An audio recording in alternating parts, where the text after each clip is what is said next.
গাজীপুরের নবীনগর চন্দ্রা মহাসড়কে আজ যান চলাচল স্বাভাবিক রয়েছে। যে কোনো ধরনের পরিস্থিতি মোকাবেলায় অবস্থান করছে সেনাবাহিনী সহ আইনশৃঙ্খলা বাহিনীর সদস্যরা।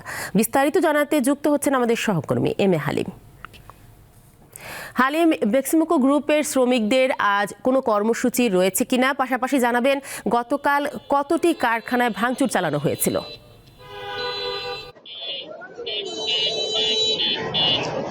হ্যাঁ তানিয়া, আমরা আজকে যেমনটি শুনতে পেরেছি যে আজকে এই বেক্সিমকো গ্রুপের যে কারখানার শ্রমিকরা রয়েছে তাদের ঢাকায় একটি প্রেস ব্রিফিং করার কথা রয়েছে এবং সেই সাথে আপনাকে জানিয়ে রাখি যে এই গতকালকে যে এই বেক্সিমকো কারখানার ৪২,০০০ শ্রমিক তারা কিন্তু এই নবীনগর চন্দ্রা মহাসড়ক ৩টা ১০ থেকে তারা অবরোধ শুরু করে। সেই ৩টা ১০ থেকে অবরোধ শুরু করে প্রায় ৪ ঘন্টা সেই অবরোধ তারা করে রাখে। এক পর্যায়ে সেই সেনাবাহিনীর সদস্যরা এবং যৌথ বাহিনী তারা মিলে কিন্তু সেই সড়ক থেকে তাদেরকে সরিয়ে দেয় এবং তারপরে আমরা দেখতে পেয়েছি কালকে সেই যে যানজট শুরু হয়েছিল সেখানে কিন্তু প্রায় অর্ধশতাধিক পরিবহন ভাঙচুর করা হয়েছে এবং সেই সাথে ৩টি বাসে কিন্তু অগ্নিসংযোগের ঘটনা ঘটেছে এবং পরপর আমরা দেখতে পেয়েছি যে সারাবো এলাকায় সেখানে কিন্তু গ্রামীণ ফেব্রিক্স নিটর একটি কারখানা, সেখানে কিন্তু অগ্নিকাণ্ডের ঘটনা ঘটে। তারপর থেকে কিন্তু সেই আইনশৃঙ্খলা বাহিনীর সদস্য তারা কিন্তু রাষ্ট্রের যে সম্পদ সেগুলো রক্ষা করার জন্য কিন্তু তারা এক পর্যায়ে কিন্তু এই সড়ক থেকে যারা এখানে অবরোধ করছিলেন তাদেরকে সরিয়ে দেওয়া হয়। এবং আপনাকে একটি বিষয় জানিয়ে রাখি, এই বেক্সিমকো গ্রুপের প্রায় ৪২,০০০ শ্রমিক রয়েছে। সেই ৪২,০০০ শ্রমিক কিন্তু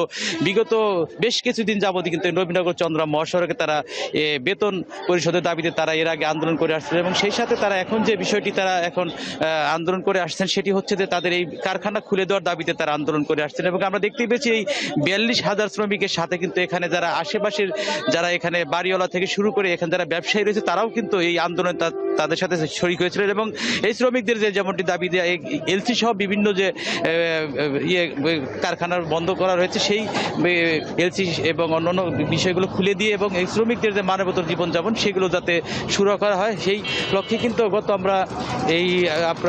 আমরা দেখতে পেয়েছি সোমবার দিন সেটি হচ্ছে যে এখানে পাশের যে একটি শ্রীপুরে একটি সানসিটি এলাকা সেখানে কিন্তু প্রায় ৪২,০০০ শ্রমিক তারা কিন্তু একটি সমাবেশ করে, যেটি পরশু দিন। সেই সমাবেশ করার পরে কিন্তু গতকালকে কিন্তু তারা এই মহাসড়ক অবরোধ করে।